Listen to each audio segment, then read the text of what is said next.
Hello, আসসালামু আলাইকুম guys, কেমন আছেন সবাই? আশা করি সবাই ভালো আছেন। আজকের এই ব্লগে আমরা চলে আসলাম মেট্রো রেল ভ্রমণ করতে। তো দেখতে থাকুন আমাদের সঙ্গে এবং দেখুন আমরা কিভাবে মেট্রো রেল ভ্রমণ করি। তো প্রথমেই মেট্রোতে যাওয়ার জন্য আমাদের টিকিট কাটতে হবে এবং টিকিট কাটতে এসে আমার আর রাকিবের মাথায় ঘুরে গেল, কারণ টিকিট কাউন্টারে এত পরিমাণে ভিড় ছিল আর ভেন্ডিং মেশিনটাও খুব একটা কাজ করতেছিল না।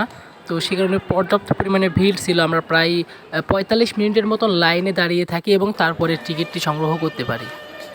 টিকিট সংগ্রহ করার পরে আমরা চলে যাই উপরে এবং মেট্রো রেলের জন্য অপেক্ষা করতে থাকি, কিন্তু মেট্রো রেল আসতে এখনও ৫ থেকে ৬ মিনিটের মতো লেট হবে।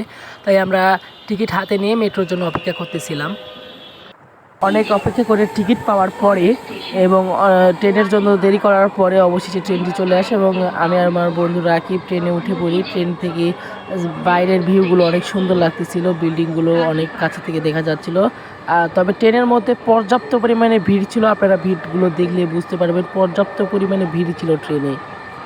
তো টিকিটের জন্য ওয়েট করতে করতে আর মেট্রোর ভিতরে গোতাগুতি করতে করতে আমাদের সময় পেরিয়ে যায়, তাই খুব একটা ভালো করে ভ্লগটা করতে পারলাম না। ধন্যবাদ সবাইকে, আজকের ভ্লগ এই পর্যন্তই।